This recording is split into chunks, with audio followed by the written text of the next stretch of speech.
What's up, guys? It's Aka, and it's been a while. This video is a week late. As some of you know, if you've seen my last post, I moved from South Carolina all the way to Vegas, and no, we did not fly. We drove. So that is why this. Oops. That is why this video is a week late. Just getting all moved over, getting my PC set up, getting my VR headset set up, and stuff like that. Also, before we jump into this video, I did want to say my format of my videos is going to have to change a little. There is not really a lot of space where I'm living right now for my PC, so I don't have a personal office anymore, which means there's going to be a lot of background sound. Not too much on YouTube, but a lot on my streams probably. So I'm gonna have to figure something out, because I can't be streaming when everyone's asleep. That would not make much sense. But for YouTube, I plan on doing my voiceovers like I am now, and just doing them at nighttime or early in the morning when everyone's asleep, and I don't have to worry about kids running by and yelling, and no background sound. So hopefully you guys like this kind of format, because it's kind of gonna be this kind of thing for a while.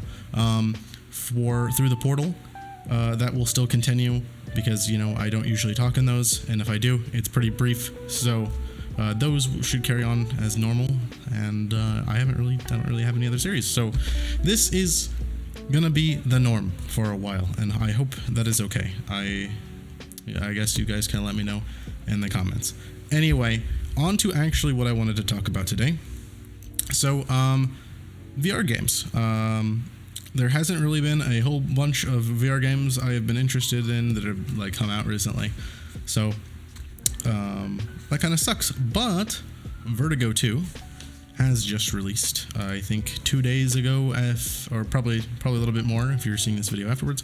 So, maybe 3 days, 4 days. Anyway, it is brand spanking new. We have a new VR game, which is exciting, and it's a good one. I have not yet played Vertigo 2. I plan on playing that over on my stream, so if you guys want to go check out my Twitch channel, that would be pretty cool. I will link it down below. So if you guys want to actually watch me play through the game live and experience it fresh, then go stop by over there. But I have played all the way through Vertigo 1. I wanted the full experience, so I bought both games, Vertigo 1 and 2, and just wanted to experience a new, fresh story VR game. I don't think I have experienced anything like Vertigo since Half-Life Alyx, which says a lot, in my opinion. So it is nice. It feels fresh to get into and play. It's very unique, very different. The art style is something. It kind of reminds me of like a Ratchet and Clank, like just a lot of the guns and stuff you get. Man, what else? I don't know. I would say this is like Ratchet and Clank had a baby with Half-Life Alyx, and maybe a little Bone Lab and Boneworks thrown in there. It's very, very physics-based. There's a lot of puzzles. Shooting feels good, but kind of just cartoony. I don't know. It's a good game. I enjoyed my time with it. I did write down some pros and cons, so I will go through those pros and cons with you guys to see if this is maybe a game you've been interested in or would be interested in, and maybe get you into Vertigo 2. No, this is not an ad. I'm just saying. Good games are coming out, and I want to talk about them. Alright, here we go. So, first pro, the enemies are fun to fight. There's a shit ton of unique enemies in the game that are just weird and wacko and out there, and I love them. They have a cool design. It is fun to kill them.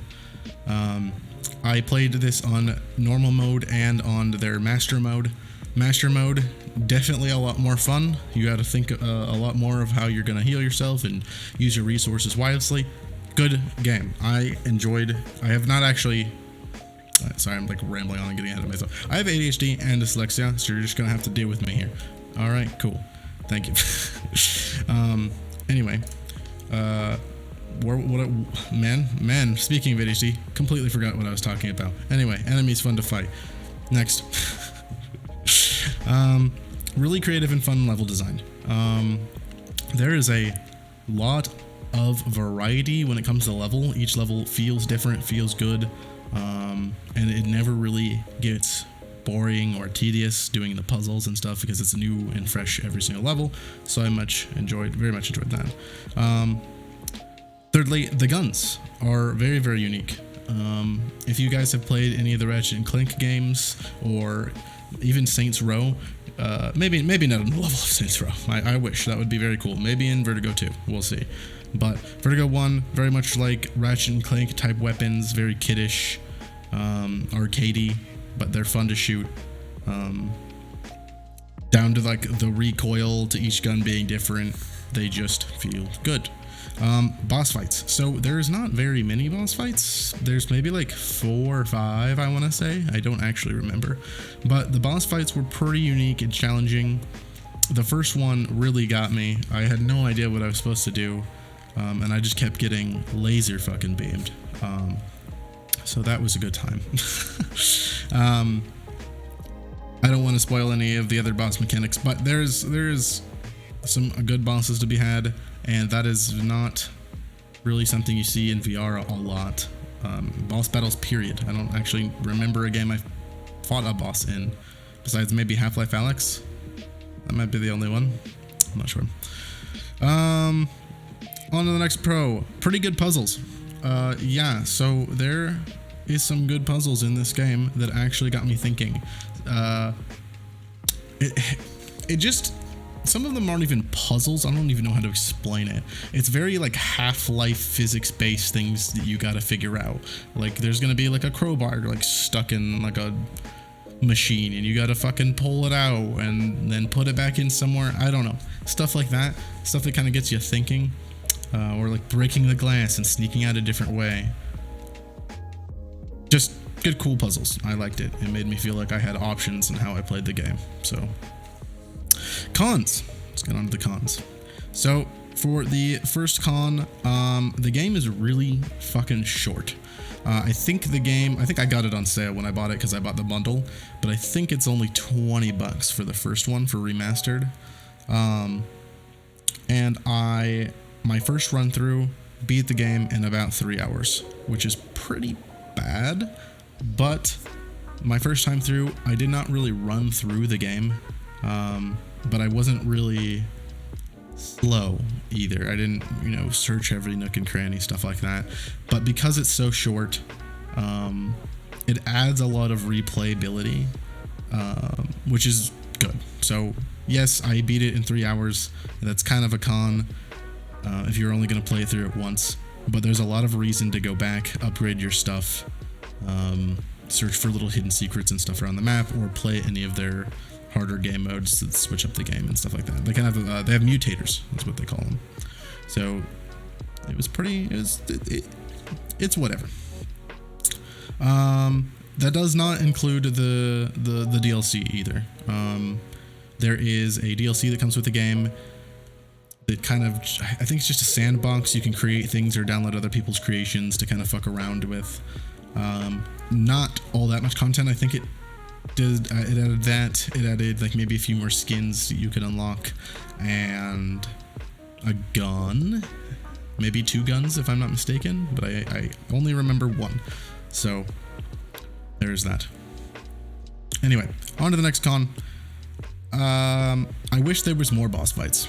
Because the game is so short, there's not a lot of boss fights to be had, and it makes me sad because the ones I did experience were really good. I would say some of them I enjoyed more than Half-Life Alyx's bosses.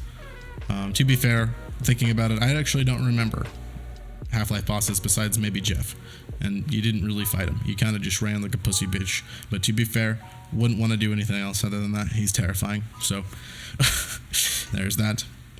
And then for the final con, the story is pretty fucking vague. So I ran through, and I think I met maybe 1 or 2 NPCs that actually talked to me and stopped me and say, hey, here's what's going on. The rest of the story was kind of hidden away in these like hologram voice things that would come out and talk to you, kind of like notes or something you'd find in another game, and they'd kind of just read you the note, which to be fair, kind of glad I don't have to pick up notes and read them like in Bone Lab and Boneworks. So that's good. I can just sit there and listen. But again, not really. I don't know. I don't like my story. Well, let me stop myself. I was gonna say I don't like my stories like that, but then I play Dark Souls and they're kind of all like that, and it's all in item descriptions. But that's what Vatavidia is for. So I don't actually read that shit. Anyway, so yeah, my takeaway from this game is I had a really good time. I plan on playing a little bit more Vertigo Remastered to make sure I maybe not unlock anything, but find any. Get the full experience of the game and appreciate it before I jump into Vertigo 2 on my stream. So again, shameless plug, go check out my Twitch channel. I will link it below. And have you guys played Vertigo 2? Do you plan, or Vertigo 2 or Vertigo Remastered? Do you guys plan on playing those? Have you already played them? Are they good? What's going on? Tell me, I want to know. Also, we are on our way to 1,000 subs. That is my goal for the year. Will we get there? That is for you to decide. So if you want to help us out and hit that sub button, I would very much appreciate it. But yeah, hopefully you guys like this new format. It's a little bit more chillax for me, and it's easier to do in a timely fashion. So I guess let me know in the comments as well. Anyway, peace out, guys. Much love. Bye.